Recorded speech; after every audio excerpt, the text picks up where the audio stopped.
Bem-vindos ao Historizando! O nosso assunto de hoje são os distratores do Enem, ou seriam as pegadinhas do Enem.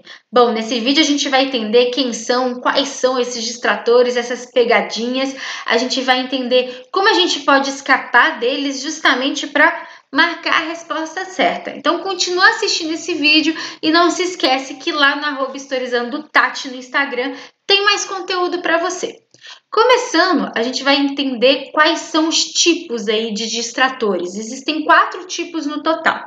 Dentro desses 4 tipos estão extrapolar, reduzir, contradizer e o me engana que eu gosto. Me engana que eu gosto seria tipo um bônus, porque inclusive fui eu que dei esse nome, mas você pode encontrar, é claro, de outras formas por aí e você vai entender qual é esse me engana que eu gosto e todos esses outros. Por que é importante a gente entender quais são esses distratores? Porque no Enem, quando você chega lá, toda questão tem 5 alternativas a serem marcadas. A resposta certa, mais 4 outras que estão erradas. Se essas 4 outras forem nada a ver com a questão ou forem absurdas, todo mundo ia acertar a questão. E não é esse o objetivo do Enem, vocês sabem muito bem disso.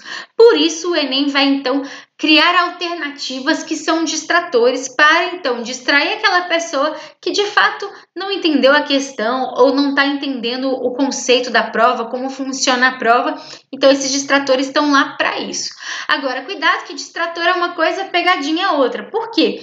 A pegadinha, e o nome já diz, né, para te pegar mesmo, é geralmente para te induzir ao erro, né? Então, vai fazer de propósito para você errar. O distrator não necessariamente. Às vezes o distrator ele foge, ele desvia de fato da questão, mas a pessoa desatenta, o próprio nome diz, distrator, vai marcar aquela alternativa. Então, o distrator tem a ver com a questão, mas dá para perceber o erro se a pessoa está ali bem preparada. Agora, a pegadinha, até mesmo as pessoas bem preparadas podem cair nas pegadinhas. Então, vamos começar com extrapolar. Quem é o distrator? Qual é o distrator de extrapolar?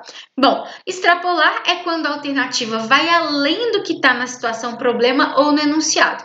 Então, a gente tem o texto e a gente tem o enunciado, a pergunta. Ou o texto, ou a charge, enfim, ou o gráfico, qualquer coisa. Bom, quando a alternativa extrapola, ela vai além do que está ou no texto ou no enunciado. Então, digamos, por exemplo, que o texto ou a charge está te falando de um assunto e a alternativa fala daquele assunto, mas vai além. Então, coloca mais informações sobre aquele assunto. Então, está indo além, está extrapolando a questão. Vou dar um exemplo que aconteceu aí no Enem de 2012, se eu não me engano.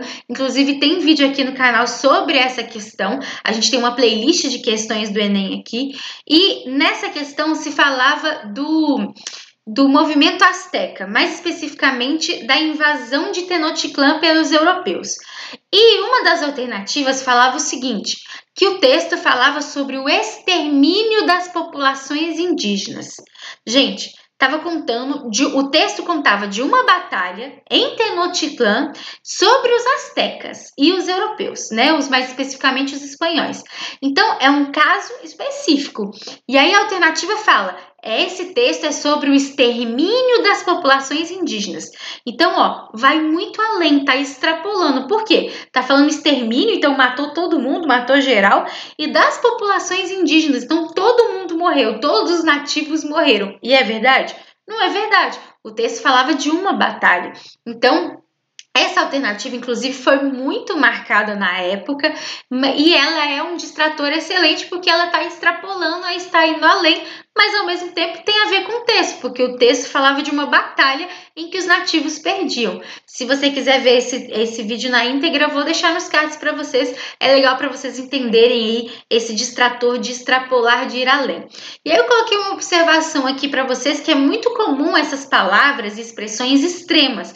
Como eu mesma já disse aqui, o extermínio. Se você fala extermínio, acabou, já era. Ou então, na própria questão, tinha outro distrator de extrapolar, que era destruição da cultura nativa. Gente, Destruir a cultura é algo muito extremo, porque matar uma pessoa é uma coisa, matar uma população é uma coisa, agora destruir a cultura daquele povo, daquela nação, é muito difícil. Você vai ter que destruir todos os vestígios, tudo do que é aquela população, aquele povo. Provavelmente, inclusive, os historiadores e historiadoras nem sabem que existiram, porque se destruir a cultura, é difícil de descobrir quem são essa civilização, esse povo, etc. Então, também é uma alternativa aí que extrapola, que vai muito além. Então, palavras e expressões que são em excesso podem indicar esse extrapolar, como, por exemplo, sem exceção, né? Então, isso tudo sem exceção, todos, todas, absoluto, na sua totalidade, etc. Desconfie dessas expressões extremas. Quer dizer que todas as alternativas que tiverem essas expressões extremas vão estar erradas? Não, não quer dizer isso. Existem alguns exemplos que eu posso dar para vocês aqui que não estão errados. Por exemplo, se eu coloco que na cidadania na democracia ateniense, os cidadãos, sem exceção, poderiam participar. Sim, são sem exceção. Agora, é todo mundo que é cidadão? Não, são os homens maiores de idade atenienses. Então, a gente tem essa diferença. Por isso, usar o sem exceção nesse momento tá ok. Então, toma muito cuidado, que não quer dizer que não é regra, mas fique atento, atenta, de olhos abertos quando se fala aí de alternativas extremas. Próximo seria o oposto, né? Seria reduzir. E aí eu coloquei até essa imagem porque seria meio que a parte pelo todo, né? Então nessa imagem está aí o Wall-E. Então é um pedacinho minúsculo da imagem é o Wall-E. E o reduzir seria a alternativa falando do Wall-E, sendo que a imagem que foi dada, o processo que foi dado é tudo isso, e o Wall-E seria a alternativa de reduzir. Deu para entender esse exemplo? Bom, vamos lá. O reduzir é quando a alternativa reduz ou especifica o que está na situação, problema ou enunciado. Então, por exemplo, o texto fala sobre a vinda de Dom João VI para o Brasil, ok? A vinda de Dom João VI e da corte para o Brasil. A alternativa seria de redução se ele pegasse um pedacinho desse texto, que nem seria o tema central, e explorasse na alternativa. Digamos que no meio do texto tem uma linha lá que fala que a Carlota Joaquina tirou o sapato dela quando chegou no Brasil. Digamos que tem uma linha assim. Então, a alternativa vai trabalhar isso. Só que isso é reduzir o texto, é reduzir toda aquela informação em uma coisa muito pequena e é reduzir até mesmo a pergunta, porque às vezes a pergunta não tem nada a ver com a Carlota Joaquina. Então, é um exemplo que eu estou dando para vocês o seguinte: reduzir é quando você diminui ou a pergunta ou o texto em uma coisa muito menor. Por isso o exemplo do olha aí. Você está pegando essa imagem que você pode exemplificar de várias formas e só pegando o olhe como exemplo. E como que a gente tem que tomar cuidado? O próprio texto vai dizer se é um texto generalizante ou um texto específico, tá? Então, podem existir textos que vão explorar o específico, mas se o texto explora o específico, a alternativa de redução vai ser mais específica ainda, entende? E se o texto for generalizante, a especificidade vai ser mais fácil de entender. Bom, espero que vocês tenham entendido aí a lógica do reduzir. Qualquer coisa, me pergunta aqui embaixo, mas é basicamente isso. Você pega um texto, você pega uma pergunta e fica muito menor aí, fica reduzido aí a um detalhe aquilo tudo. Próximo contradizer, o famoso do contra, né? É quando a alternativa está contrária ao que está na situação problema ou que está no enunciado. Isso é muito comum para quem não está prestando atenção na leitura, para quem não está prestando atenção na pergunta. Por quê? Você leu o texto, aí a alternativa é algo contrário ao que está no texto, mas é algo que tem a ver com o texto. Então, digamos assim que no texto está falando que o Napoleão Bonaparte é a favor do bloqueio continental, digamos assim. E aí, na alternativa, fala que o Napoleão Bonaparte é contra o bloqueio continental. Isso é um exemplo bobo, mas é o seguinte: observe que no texto existem essas palavras-chave: Napoleão Bonaparte e bloqueio continental. Se você não prestou atenção direito, se você leu rápido, se você não compreendeu o texto ou a pergunta, essa alternativa vai ficar muito atrativa para você, porque você acabou de ler aqueles termos ali. Então você vai pensar, bom, é isso mesmo e vai marcar. Só que está indo contra ao que o texto ou que a pergunta está falando com você. Então tem que tomar muito cuidado. E o último, mas não menos importante, é o Me Engana Que Eu Gosto. O Me Engana Que Eu Gosto fui eu que chamei assim, tá, gente? Por que eu chamei assim? Me engana que eu gosto é quando a alternativa ela começa certa, começa no caminho certo e termina errada.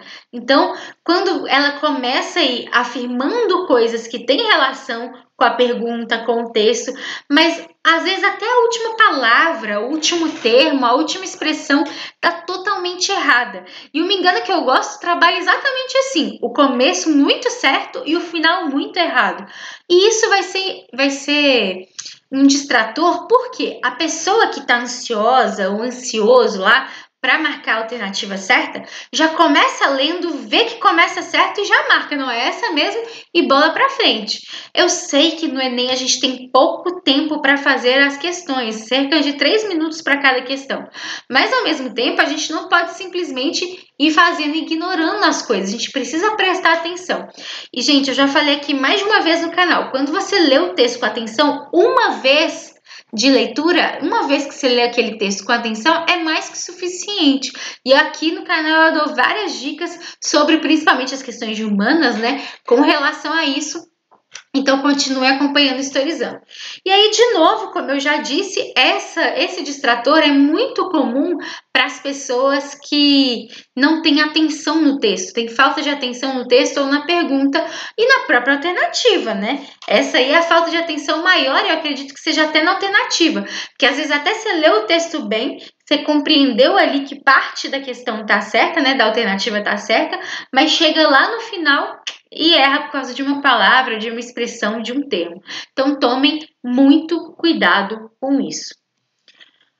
E quer exemplos na prática? Né? A gente falou aqui muito da teoria, quem são esses distratores, extrapolar, reduzir, contradizer, me engana que eu gosto. E se você quiser praticar comigo, aqui no Historizando a gente está praticando toda semana uma questão.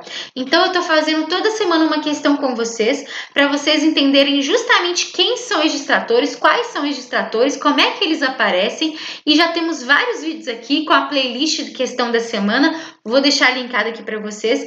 E lembrando que lá no Telegram eu estou liberando listas de exercícios justamente para a gente treinar junto essa questão dos distratores, treinar a matéria também, treinar a história também. Então no grupo do Telegram tem as listas de exercícios, aqui tem a playlist da questão da semana e juntos treinando aí toda a semana a gente vai conseguir então se livrar de vez desses distratores e não ser mais enganado ou enganada por eles. Combinado? É isso, eu espero que vocês tenham gostado. Se você gostou, já curte esse vídeo, compartilha ele com algum colega seu que sempre cai numa pegadinha ou num distrator e aproveita, se inscreve no canal. Muito obrigada pela sua atenção, um beijo e até a próxima!